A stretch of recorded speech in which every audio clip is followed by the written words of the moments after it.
This is the Investor Connect podcast program. I'm Hall T. Martin. I'm the host of this show in which we interview angel investors, venture capital, family offices, private equity, and many other investors for early stage and growth companies.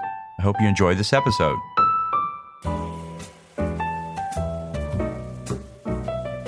Investor Connect is a 501c3 nonprofit dedicated to the education of investors and startups for fundraising.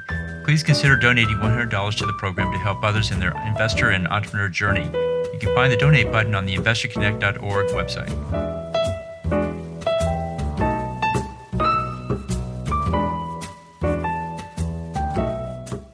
Well, hello, this is Hall Martin with Investor Connect. Today we're here with Barbara Clarke, angel investor and the president at the Impact Seed. The Impact Seed invests in ideas that solve the world's biggest problems, focusing on the most innovative, diverse, early-stage startups. Their approach combines advocacy, philanthropy, and investment to build a new and more equitable economy. Barbara, thank you for joining us. Thanks for having me. So let's kick off with your background. What were you doing before you started investing in early-stage companies?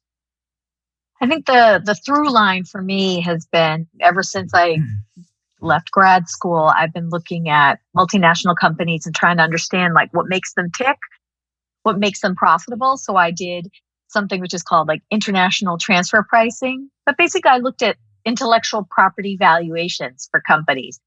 And that's what I still do today. What is the real secret sauce? What's the differentiator that a company has that's going to make them profitable and successful? Great. And so what excites you right now? Lots of things excite me. I think one of the things that I'm really interested in is, in some cases, it's connecting the demands of the consumer with the investor. So, for example, we know that women are the consumer of most things. They make the majority of purchases in so many areas, including some things you might be surprised of, women buy most of the beer, they buy a lot of entertainment, but we haven't really seen those innovations trickling down into, we haven't seen that consumer preference trickling into investments. We're seeing it now a lot on women's health. And that's something that I'm really excited about, because there's lots of sort of unexplored, completely uninnovative ways that doctors have been approaching women's health for, unfortunately, sometimes decades, centuries. So that's pretty exciting. And then, of course, post-pandemic, if we're ever going to be post-pandemic, I think it's just the revolution in anything from telemedicine, at-home healthcare, collaborative tools so people don't have to be in the same room together, all of those things. I love all that stuff. Great. Well, tell us more about your angel network. So I started angel investing almost 10 years ago through Pipeline Angels. And that network of women who've come through that program, they're still some of my, closest friends to this day. I then joined Ask the Angels. I'm still a member of Ask the Angels, which is an angel group focused on investing in women-led companies. And we're very committed to having our investor base be both men and women. And that's been really good because we're all motivated to try to reverse the numbers of how poorly women get investment. And so there's that. And then Portfolio is another thing that I'm very engaged in, which is creating micro funds to catalyze women's capital, get them to invest. Great. Well, let's talk about the state of angel investing in general. How do you see the industry evolving for angel groups now that we're coming out of the pandemic? I think one thing that has really accelerated it is the continuing professionalization of angel groups, where there's a more formal due diligence process. You might hire some staff. So we're seeing it still, that professionalization accelerate. And I think that presents both pros and cons.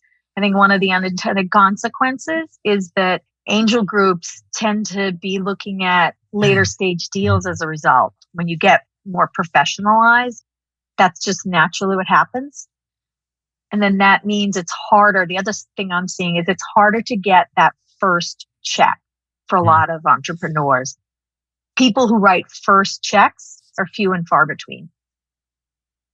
I agree. It's taking longer and more time to get funding from angel groups because they're putting more diligence and process behind it. So it's great to see that professionalism coming into it, but at the same time, how will people get that early stage check, which used to be the very first check came from an angel group, but no longer, I guess. So what do you think is the biggest change we'll see coming up in, say, the next 12 to 24 months? It's a really good question. And, I was just saying to someone earlier today, I think I've proven that I don't really have a good crystal ball. But one of the things I think we'll continue to see companies that focused on the usual things, like the telemedicine has been very successful. But, the other unintended consequence of COVID, I think, is CEO burnout. There were lots of companies who made it through the pandemic to this point, and they made it through, but they're exhausted and they're burnt out. And I think a lot of companies are going to be looking for exits. I know I'm actually having the most exits this year that I've ever had, but I think that that's going to accelerate as people look for partnerships as ways to not have to go it alone or strengthen numbers, as they say. And so as an angel group leader, what is the biggest challenge you face today? It's interesting. I think, there's lots of good deal flow. So is that a challenge? Or, that's a benefit, I think. There's lots of good deal flow. The biggest challenge I face is often what we call financing risk, where you may really like a company, but it's a challenging one to explain to other investors. You may see the opportunity, but you know that there's only a sliver of the investing population that will get it. And so it's hard to say yes to a company like that if you think that there's going to be some financing risk that they won't be able to fill their round, and particularly at the very earliest stage. Because we know most of these entrepreneurs get that message, oh, come back when you have more traction. But, traction's in the eye of the beholder. So I think that that's been the most challenging, is just trying to get, to reduce that financing risk for some of these companies. Great. Well, let's talk about your investment thesis. What exactly is it, and what's your criteria for funding a startup? Because I'm a big baseball fan, I'm a fan of Moneyball. And so investing in super early stage companies, there's really not a lot of data. So you can't really quantify your way into decisions, but you can sort of have a checklist. So, for example, I only invest in companies that have a gender diverse founding team. Doesn't have to be a woman as the CEO, but it has to be a gender diverse founding team, preferably a racially diverse founding team, because we know all the science says diverse teams are more innovative and they're more resilient. So that's one. I like to have founding teams as opposed to solo founders. I will invest in solo founders with the understanding that they need to really build up their team. So that's another thing. Data shows that teams outperform solopreneurs. I'm geographic agnostic because we've shown that companies outside the major markets have a cost advantage. They might have a workforce advantage. And so that's another thing. So there are a few other things. I obviously like to have companies that have some sort of moat between themselves and their competition. But those are that's a couple of my top checklist ones. Great. Can you mention one or two portfolio companies that fit that thesis?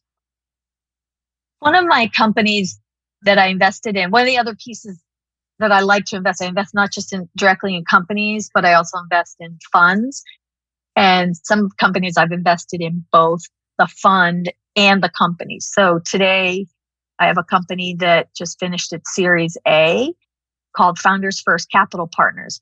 So it's a financial services company that's focused on investing in underrepresented founders and mostly small to medium-sized businesses, which is an area that has been overlooked by a lot of fintech companies and definitely overlooked by the banks. So that's a company that has an experienced founder, has a solid team. They're based, outside Silicon Valley, has all of those things, and they're geographically diverse as well, racially diverse, geographically diverse, and led by a woman. So that's one. Another company I really like is Full Harvest, which is a marketplace that connects farmers, organic farmers, and food manufacturers so that the farmer can have a full harvest and not leave produce in the field to rot because they haven't sold it. And they've got some great partnerships with large manufacturers. And again, same criteria. although that one is sort of Silicon Valley based. It's a diverse team. It's a great company, nice team, all the things. Great. Well, you see a lot of startups out there and a lot of investors. What's your advice for people investing in startups? What do you tell them to do before they write that check? I think this is the best time to become an investor in early stage companies because the on-ramps are so much easier. I'm a big fan of a lot of these small micro funds that have been cropping up, whether it's through Portfolio or even angel groups launching their own funds, because I would say, like, I'm a former soccer player and the game is the greatest teacher. And so it's like, if you put a small amount of money into some of these funds, you're in the game and you can watch it unfold. And at the end of maybe a year or two, you've got a portfolio of a dozen companies or something like that you can watch and see how it goes. So that's so much easier than the old model in the olden times where you'd have to go to a lunch and have somebody pitch. Maybe you're only going to see like one or two companies a month and you're emailing around due diligence. And it was too slow and it was too sort of niche. You weren't getting a broad exposure. So now's the golden time. Great. And then on the other side of that table, what's your advice for founders raising funding? What do you tell them to do before they go out and pitch that investor? I always tell entrepreneurs that what they should really do is identify an investor who is a subject matter expert in the area that they are working in. So it should be that the person should be both of those things. They should really understand that industry, and they should be an experienced investor because you'll be getting validation all along the way. So you don't approach them necessarily as investing right off the bat, but they can guide you because there's nothing, if you're not getting honest and accurate feedback from investors, then you can end up going down, all of these unfulfilling paths, especially the ones where other investors are saying, come back when you have more traction. Well, what does that even mean? That's a good point. Yeah, make sure they have that. Well, you see a lot of different applications and sectors out there. If you had to pick one or two that you think are good immediate opportunities for investors to pursue, what would you call out? I definitely think that women's health has been having a bit of a moment, but I always look ahead. Like, again, I don't have a great crystal ball because I don't always know where the exits are going to be, who does. So I'm really interested in those kinds of innovations. I think that enterprise SaaS is continue to be one of those areas that people want to invest in, but it is going to be proving harder and harder to see success in it. Well, in the last minutes that we have here, what else should we cover that we haven't? I think it's really interesting how investors all around the country have been, in the past, I would say angel investing was a very local game. You were only looking at companies, I guess the saying was that you could drive to in like 2 hours. And I think that has really changed where people are interested in specific sectors. They're interested in certain types of founders. And so I think that's really changing. And I'm wondering if you're seeing that trend as well. That when you're talking to people, it isn't as local as it used to be. No, I agree. I think the pandemic put all the angel groups online, and then they discovered, well, once we're online, we're no longer limited geographically. Let's recruit members from outside our area. Let's find better deals from outside our area. And there's still a local component to it. People still want the networking, but there's now a more expansive view of, well, we can access the entire country. Why not? And so they're increasing membership and they're doing things to take advantage of that, which I think is a big step forward.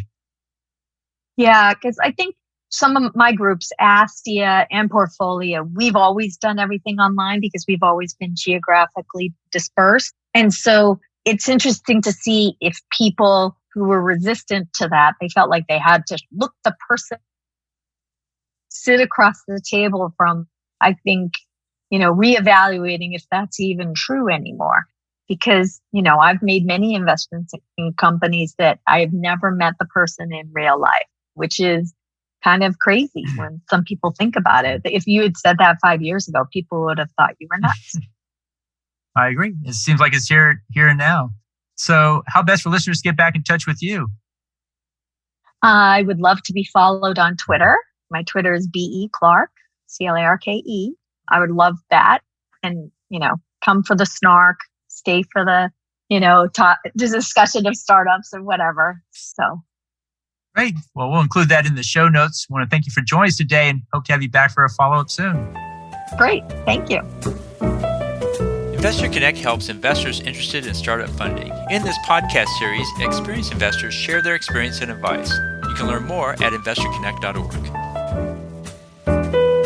Halty Martin is the director of Investor Connect, which is a 501c3 nonprofit dedicated to the education of investors for early-stage funding. All opinions expressed by Hall and podcast guests are solely their own opinions and do not reflect the opinion of Investor Connect. This podcast is for informational purposes only and should not be relied upon as a basis for investment decisions.